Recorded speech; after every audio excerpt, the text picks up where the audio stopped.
कैसे कहें हम प्रचार में हमने क्या क्या खेल दिखाए, यूं शर्माई सियासत हमसे, खुद से हम शर्माए। पूरा देश चुनावी प्रचार में तप रहा है, जिसके मुंह में जो भी आ रहा है बक रहा है। यह भी कोई प्रचार है? इससे तो पूरी राजनीति शर्मसार है। लेकिन पगले वोटर, तू क्यों रोता है? जो हो रहा है वो तो हर बार होता है। इसलिए कहता हूं, हंसो घिसकर दांतों पे मंजन और देखो फोकट का चुनावी मनोरंजन आला। Hello and welcome to election उलाला। अरे भैया इलेक्शन आया है, इलेक्शन उलाला। अरे इलेक्शन के भैया इलेक्शन, इलेक्शन के भैया इलेक्शन। कभी आप कभी हाथ हाथ सब मिलके बोलो नमो नमो। इलेक्शन के भैया इलेक्शन, यहाँ कुछ भी हो सकता है भैया जो आया है इलेक्शन। अरे इलेक्शन के भैया इलेक्शन, इलेक्शन के भैया इलेक्शन। बदतमीजी के जितने भी विश्व कीर्तिमान हो सकते हैं वो सब इस चुनाव में एक एक करके टूट रहे हैं। एक दूसरे को गालियां बकने के इल्जाम में पुलिस ने नेताओं के खिलाफ जितनी एफआईआर दर्ज की है उतनी तो हत्या, लूटपाट और बलात्कार को मिलाकर भी दर्ज नहीं होती। लेकिन नेताओं का दिल है कि मानता नहीं। नहीं, ये पुराना हो गया। नेताओं का बदतमीज दिल, बदतमीज दिल, बदतमीज दिल, माने ना माने ना। बदतमीज दिल, बदतमीज दिल, बदतमीज दिल, माने ना माने ना। मोदी को वोट देगा, उसको समाधान के अंदर डूब जाना है। प्रधानमंत्री बनना है, प्रधानमंत्री के घर के झाड़ू लगाने वाले नौकरी तो पा नहीं सकते। और कुछ कुत्ते होते हैं, हम कुत्ते के बच्चे। हाँ, जो चोटता होगा वो जेल जरूर जाएगा। मैं लगता कोई बकरा आ गया। प्रचार के आखिरी दौर में बेलगाम बयानबाजी पर छुटभइये नेताओं की साख और धाक पूरी तरह से खत्म हो चुकी है। अब बागडोर बड़े नेताओं ने संभाल ली। जितना बड़ा नेता उतनी ही लंबी और तीखी जुबान। यह देश के इतिहास का पहला चुनाव है जब नेता अपने दुश्मनों को नहीं बल्कि अपने दुश्मनों के रिश्तेदारों को याद कर रहे हैं। 2G और 3G तो हो गया, अब एक नया जी आया है, जीजा जी। माँ बेटे का ये मॉडल है। 1 लाख रुपया था और 3 साल में 300 करोड़ रुपया हो गया। 2G का तो सुना था, अब जीजा जी का भी सुन लिया। पहली बार लिखा है कि शादीशुदा है, पहली बार। दिल्ली में महिलाओं की इज्जत, मगर अपनी पत्नी का नाम एफिडेविट तक नहीं पहुंचता है। मेरे विरोधी के जम्मू वाले जीजा जी चोर हैं, उनके फूलपुर वाले फूफा जी के खिलाफ इंक्वायरी चल रही है, मुजफ्फरनगर वाले मामू दंगा भड़काते हैं और मुरादाबाद वाले मौसा जमीन कब्जाते हैं। यह क्या बात हुई? हमला करना है तो विरोधियों पे करो, लेकिन नहीं, हमला तो रिश्तेदारों पर ही होगा, क्योंकि रिश्तेदार ज्यादातर नेताओं की दुखती रग होते हैं। दर्द दामाद दिल में बिठाया आपने, पहले तो मैं मामूली था, मालदार बनाया आपने। कांग्रेस के दर्दीले दामाद उर्फ रॉबर्ट वाड्रा की वजह से 2014 की चुनावी लड़ाई पार्टियों की लड़ाई के बदले परिवारों की लड़ाई बन चुकी। एक तरफ है गांधी परिवार और दूसरी तरफ मोदी परिवार। नहीं, मोदी परिवार नहीं, बीजेपी परिवार। एक 10वीं कक्षा तक पढ़ा हुआ नौजवान जिसके जेब में 1 लाख रुपया था, 1 लाख रुपया था और 3 साल में 300 करोड़ रुपया हो गया। बौखलाए हुए चूहों की तरह दौड़ रहे हैं और इनको करने दीजिए। जितना करेंगे उतना, जितना करना चाहें करें, मैं इनसे नहीं डरती हूँ। नमो ये कह चुके हैं कि मेरा कोई परिवार नहीं है, मैं किसी से दोस्ती नहीं निभाता। लेकिन कांग्रेस के भैया और बहना पूछ रहे हैं, अगर ऐसा नहीं है फिर मोदी क्यों बने हैं महादानी और हजारों एकड़ जमीन के मालिक कैसे बन गए अडानी? जनता सब समझती है, आपके गुजरात का मॉडल भी समझती है, जिसमें आपने करोड़ों के दाम पे हजारों एकड़ जमीन अपने दोस्तों को दी। जिस दिन यहां पे लोकायुक्त आ गया, जिस दिन यहां आरटीआई कमिश्नर आ गया, तो आपका जो चौकीदार है वो अंदर हो जाएगा। रात में कैसे कैसे सपने आते हैं। मोदी जेल में होता। अरे 10 साल से आपकी सीबीआई मेरे पीछे लगी है, आपकी आईबी लगी है, आपका रॉ लगा है, आपका इनकम टैक्स डिपार्टमेंट लगा है, कुछ नहीं छोड़ा है आपने, और फिर भी आपके सामने खड़ा हूं। मैं तो प्रचार में जा रहा था, मैं तो इल्जाम लगा रहा था, मैं तो ड्यूटी निभा रहा था। प्रचार पे जा रहा था, इल्जाम लगा रहा था, ड्यूटी निभा रहा था। तुझे मिर्ची लगी तो मैं क्या करूं। मिर्ची दोनों तरफ बराबर लगी हुई है। यह अलग बात है कि कांग्रेस और बीजेपी दोनों कह रहे हैं निजी हमले बंद होने चाहिए। इस वक्त हमारे साथ जुड़ चुके हैं देश के दो सबसे बड़े नेता, पीएम मेकर सोनिया गांधी और PM in making Narendra Modi. स्वागत है आप दोनों का। God bless you. Modi ji नमस्कार। प्रणाम सोनिया जी, कैसी हैं आप? All is well. लेकिन आजकल प्रचार में निजी हमले बहुत तेजी से बढ़ते जा रहे हैं। मैं इससे बहुत चिंतित हूँ। देश की समस्याओं पर मुझसे ज्यादा चिंतित और कोई नहीं हो सकता। मैं निजी तौर पर सोनिया जी के परिवार का बहुत सम्मान करता हूँ। आप मेरा जितना सम्मान करते हैं, मैं आपका उससे भी ज्यादा सम्मान करती हूँ। लो, यहाँ झगड़ा इस बात का है कि कौन किसका ज्यादा सम्मान करता है। देखिए, जब दो बड़े नेता बात कर रहे हो तो बीच में नहीं बोला करते मित्र। सोनिया जी, मैं कह रहा था कि भाषणों के गिरते स्तर पर मैं आपसे भी ज्यादा चिंतित हूँ। यह तो डिक्टेटरशिप है। हर पार्टी को चिंतित होने का अधिकार है। इस चुनाव में भाषणों का स्तर बहुत ज्यादा गिर गया है। मैं मानती हूँ कि ऐसा नहीं होना चाहिए। माफ कीजिए, भाषणों का स्तर आपकी पार्टी ने गिराया है सोनिया जी। हाँ, मैं ये मानती हूँ कि प्रियंका ने आपको बौखलाया हुआ चूहा कहा, वो गलत कहा है। हाँ, तो मैं गुजरात का बब्बर शेर हूँ। शेर हो या भीगी बिल्ली, लेकिन निजी हमले नहीं होना चाहिए। सोनिया जी, ये भी मोदी जी पर निजी हमला है। आप लोग क्यों करते हैं ऐसा? मीडिया ने फिर मेरी बात को गलत ढंग से पेश किया। मैंने मोदी जी को शेर ही कहा है, बिकॉज शेर हो या भीगी बिल्ली, they all are from one cat family. आपके दामाद जी कैसे हैं सोनिया जी? आप लोग मेरे दामाद के पीछे क्यों पड़े हैं? भारतीय संस्कृति में दामाद का बहुत सम्मान किया जाता है। आपको भारतीय संस्कृति का ज्ञान नहीं है? दामाद जी का सम्मान तो हम भी करते हैं। मेरी सरकार आपके दामाद जी के लिए कुछ विशेष प्रबंध करना चाहती है, इसीलिए उनके बारे में पूछ रहा हूँ सोनिया जी। मुद्दों की बात कीजिए, रिश्तेदारों की नहीं। आप मेरे रिश्तेदारों के पीछे क्यों पड़े हैं? आप हमेशा मेरे मायके की बात क्यों करते हैं? मैं आपके मायके की बात क्यों करूँगा सोनिया जी? मेरे तो तन में राम, मन में राम, रोम रोम में राम रे। फिर आपने मेरे मायके की बात की। मैंने कहा रोम रोम में राम, रोम रोम। नहीं, ये गलत बात है। आप लोग हमेशा मेरे मायके की बात करते हैं। क्या मैंने कभी किसी के ससुराल का हाल पूछा है? अब आपकी पार्टी मर्यादा की सीमा पार कर रही है सोनिया जी। और आपकी पार्टी मर्यादा की सीमा पार कर चुकी है। आप लोग वंशवादी हैं और आप डिक्टेटर हैं। Hold it. सोनिया जी और मोदी जी इस बात पर चिंतित हैं कि प्रचार के दौरान होने वाली बहस के स्तर को ऊपर कैसे उठाया जाए। स्तर तो अपने आप इतना ऊंचा उठ चुका है कि कुछ और करने की जरूरत ही नहीं है। आप दोनों यहां आए, हमसे बातचीत की। अरे आपने हमसे कहा, आपने तो एक दूसरे से ही बातचीत की। फिर भी आप लोगों का बहुत बहुत शुक्रिया। चुनाव अच्छे दिन आने वाले हैं, हम मोदी जी को लाने वाले। अच्छे दिन आने वाले, हम मोदी जी को लाने वाले हैं। लेकिन अमृतसर में खुद नरेंद्र मोदी एक अलग गीत गाते नजर आए। अच्छे दिन आने वाले हैं, हम कोहली जी को लाने वाले हैं। ये कोहली जी कौन है मित्रों? तुम्हें दलजीत सिंह कोहली ने नहीं उड़क था। वेरी ट्रेजिक हो। कोहली जी हमारे सबसे कमजोर प्रधानमंत्री के सबसे मजबूत भाई हैं। बीजेपी के हाथ मजबूत करने के लिए हमने कोहली जी को पार्टी में शामिल किया है।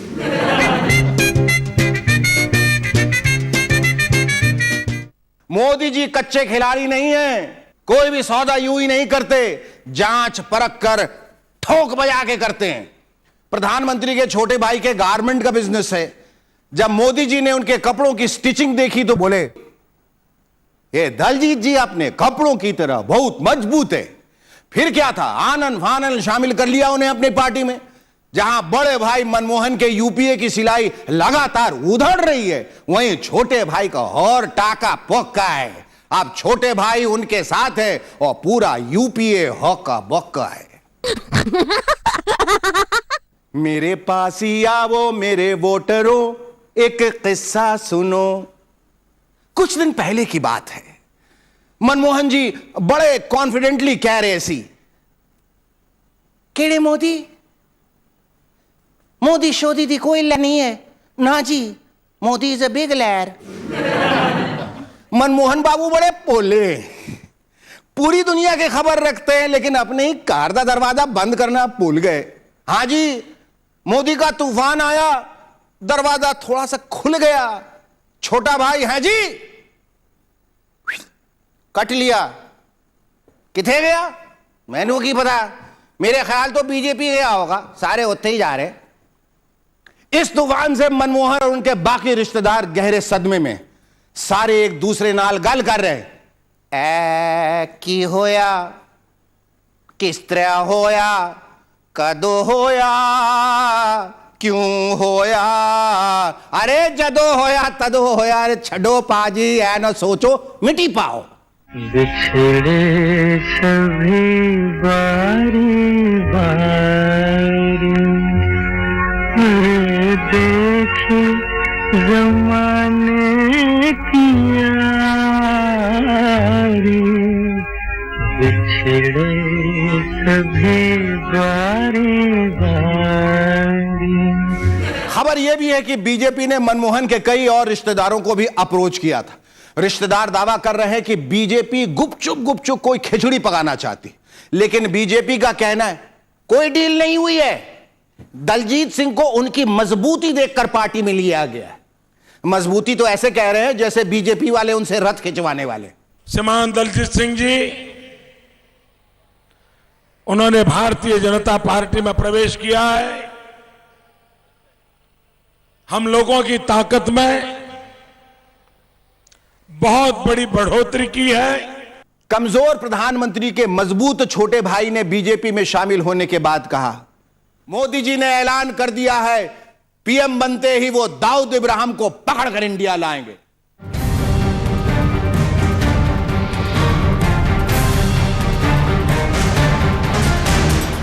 जो लोग तय करके बैठे कि लोकतंत्र को स्वीकार नहीं करना है, जिनको लगता है कि बस लहू बहाएंगे काम चल जाएगा, तो उनको उनकी भाषा में जवाब देना चाहिए।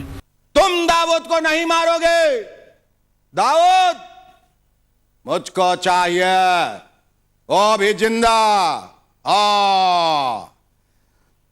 शोले में कुछ इसी तरह का डायलॉग ठाकुर का था, लेकिन अपनी फिल्म में मोदी साहब ठाकुर होने के साथ साथ जय और वीरू भी हैं। ड्यूटी असाइन भी करेंगे और पूरी भी करेंगे। कांग्रेस वाले चकरा रहे हैं, जो काम इतने सालों में नहीं हुआ वो मोदी जी एक झटके में कैसे करेंगे।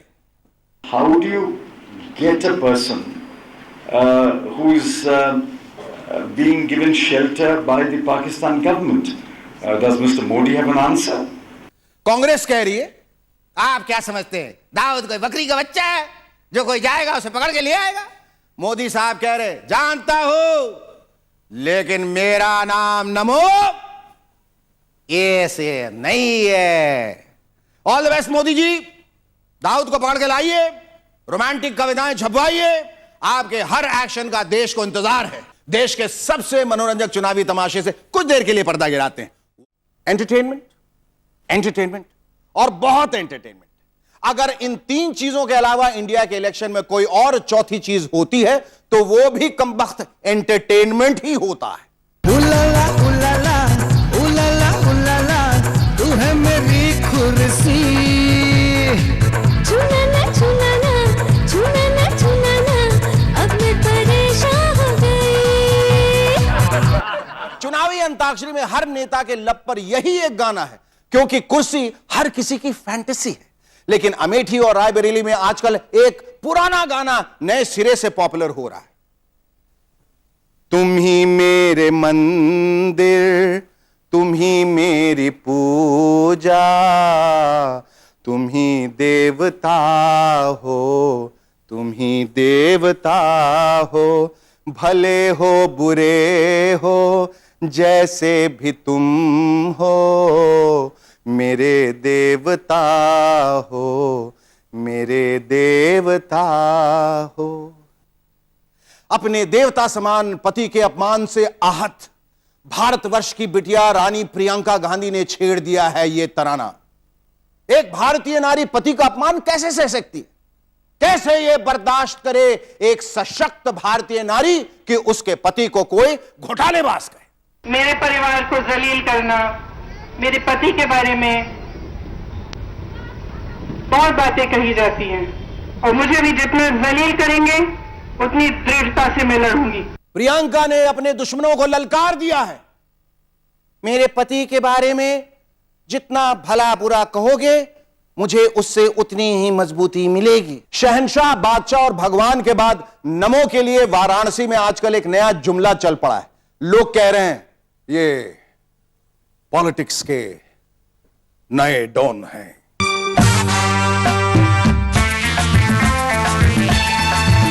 अरे अब की बार किसकी सरकार, जनता ने दिल में ये ठाना है, वो मैं ही हूँ, वो मैं ही हूँ।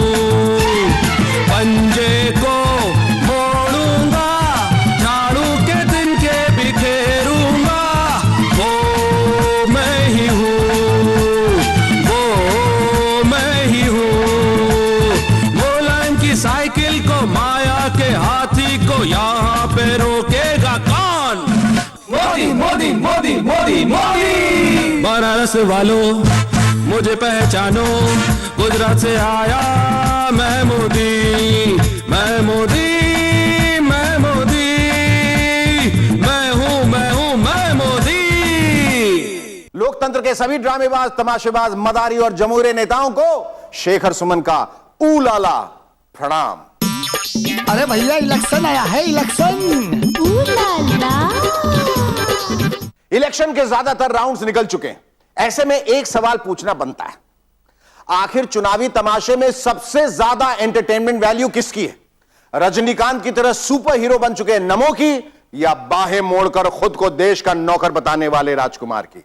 वैसे इलेक्शन थ्रिलर में इंटरवल के बाद एक बेहद खूबसूरत एक्ट्रेस ने भी एंट्री मारी है और उनके आते ही फिल्म का नजारा और टाइटल भी बदल गया है। मेरे भैया, मेरे चंदा, मेरे हनुमान, मेरा चंदा, तेरे बदले में जमाने की कोई चीज नहीं। स्टार पैक चुनावी चलचित्र एकदम सुपर हिट है, लेकिन राहुल, नमो, प्रियंका और केजरीवाल से भी ज्यादा भीड़ बटोर रहा है कोई और।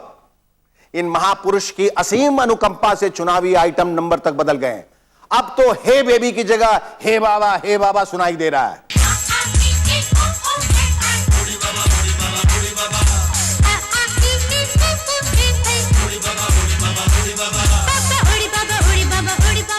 देश की सभी समस्याओं का चलता फिरता समाधान, जलेबी से लेकर चूरन तक हर चीज की दुकान, बाबा बेलगाम नाम है रामदेव। कोटि कोटि प्रणाम देव, रामदेव बाबा।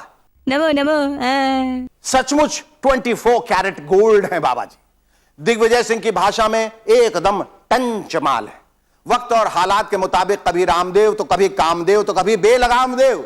देखिए हर दिन किस तरह बदलती है बाबा जी की बोली। बहुत ही इमोशनल अपील करके गई सोनिया गांधी कि मैं अपना बेटा और बेटी को दे रही हूं। अरे इस भोंदूर पप्पू का करेंगे क्या हम? क्या आदरणीय राहुल गांधी जी दलितों के घर में जाकर के फोटो खिंचवा करके एक पब्लिसिटी स्टैंड के रूप में, एक पिकनिक या टूरिज्म के रूप में उसका इस्तेमाल करते थे। किसी के द्वारा मेरे कहे हुए शब्द की गलत व्याख्या करने से यदि ठेस पहुंची है तो मैंने उसके लिए क्षमा याचना की, खेद व्यक्त किया। उसके बावजूद भी उस शब्द की गलत व्याख्या करके और समाज को तोड़ने की, समाज के अंदर एक उन्माद पैदा करने की कोशिश की गई। नाराज लोगों की इस लिस्ट में शामिल है अरविंद केजरीवाल के पूर्व गुरु अन्ना हजारे। अन्ना बेचारे बिना सहारे, देखो पूछ पूछ कर हारे, बिन ताले की चाबी लेकर देखो फिरते हैं मारे मारे। लोकपाल आंदोलन के बाद अरविंद केजरीवाल अपना आम और गुठलियों के पूरे दाम लेकर अन्ना से अलग हो गए। बेचारे अन्ना क्या करते?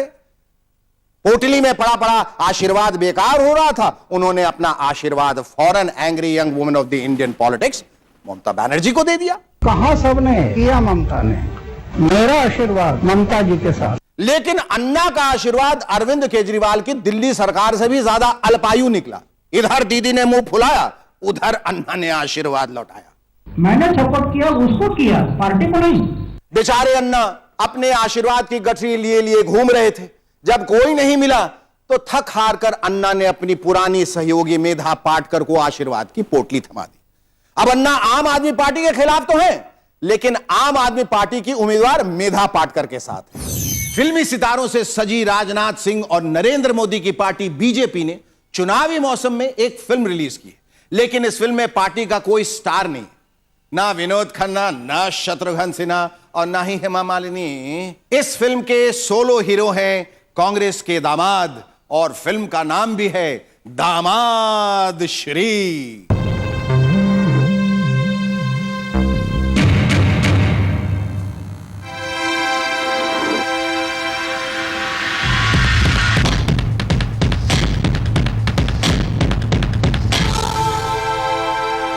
इस देश में जमीन से जुड़े हुए नेता तो कई हुए हैं, और जमीन से जुड़ने का एक अलग स्टाइल अगर किसी ने निकाला है तो वो है दामाद श्री रॉबर्ट वाड्रा। पार्टी के दामाद रॉबर्ट वाड्रा का अपमान होते देखकर कांग्रेसी नेता एक बार फिर दांत पीस रहे हैं। जिनकी अपनी पार्टी में दामाद होते हैं वो दूसरों के दामाद पे कीचड़ नहीं उछाला करते। याद करो रंजन भट्टाचार्य को। कांग्रेस पार्टी अपने दामाद के अपमान का बदला जरूर लेगी, और हम इसका अपडेट आपको जरूर देंगे। देश के सबसे मनोरंजक चुनावी तमाशे से कुछ देर के लिए पर्दा गिराते हैं। प्रादी मोहब्बत जिंदाबाद, मोदी की जंजीरों से तू रहती है आजाद, जिंदाबाद जिंदाबाद। बहरहाल यूपीए की स्थिति और छोटे भाई के बीजेपी में शामिल होने पर बात करने के लिए हमारे साथ हैं खुद प्रधानमंत्री मनमोहन सिंह। प्रधानमंत्री जी नमस्कार, कैसे हैं आप? All is well. रियली? प्रधानमंत्री जी, आपके जज्बे को फिर से सलाम।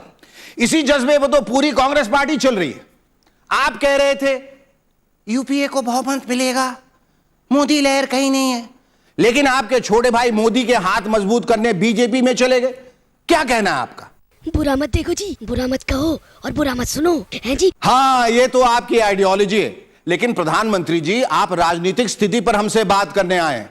आप खामोश रहेंगे तो फिर कौन बोलेगा? सोनिया जी बोलेंगी जी। मतलब मैं ये समझूं कि सोनिया जी भी इस कार्यक्रम में आएंगी? हाँ, सोनिया जी ने एक बार कहा था, तू जहाँ जहाँ चलेगा मेरा साया साथ होगा जी। बिल्कुल होगा जी, जरूर होगा, यकीनन होगा। इसे कहते हैं लीडर। सोनिया जी कभी अपने प्रधानमंत्री को अकेला नहीं छोड़ती। सोनिया जी नमस्कार, स्वागत है आपका। God bless you. Sonia ji, आप लोग कह रहे हैं कि कहीं मोदी लहर नहीं है, जबकि प्रधानमंत्री के अपने भाई बीजेपी में चले गए। क्या है ये सब? देखिए, कांग्रेस पार्टी एक लोकतांत्रिक पार्टी है। एक ही परिवार में अलग अलग आइडियोलॉजी के लोग हो सकते हैं। अगर नरेंद्र पार्टी डेमोक्रेटिक होते तो उनके भाई भी कांग्रेस में जरूर शामिल होते। मनमोहन जी खुश हुए, कुछ कहना भी चाहते हैं? हाँ बोलिए सर। नरेंद्र मोदी ने आडवाणी को भोपाल से एमपी बनने नहीं दिया जी, लेकिन सोनिया जी ने मुझे पीएम बनने दिया, वो भी 2 बार। कांग्रेस डेमोक्रेटिक है, बीजेपी ऑटोक्रेटिक है जी। वाह, प्रधानमंत्री जी तो बहुत जबरदस्त बोलते हैं। सोनिया जी, आपने इनसे सिर्फ 2 ही रैलियां क्यों करवाई? Because we are democratic. मैं अपने फैसले प्रधानमंत्री पर नहीं थोपती हूँ। क्यों प्रधानमंत्री जी? सोनिया जी ठीक कह रही हैं, कांग्रेस एक लोकतांत्रिक पार्टी है जी, इसीलिए सलमान खुर्शीद ने मुझे एक्सीडेंटल प्राइम मिनिस्टर बोला। बीजेपी में कोई नरेंद्र मोदी को इस तरह बोलकर तो दिखाए, है जी? कर सकता है कोई? वैसे मेरे ख्याल से बीजेपी भी डेमोक्रेटिक है। आखिर आडवाणी जी भी तो कहते हैं ये पार्टी वन मैन शो है। मुरली मनोहर जोशी ने भी कहा था मोदी की नहीं, बीजेपी की लहर है। और अगले दिन पालक भी गए।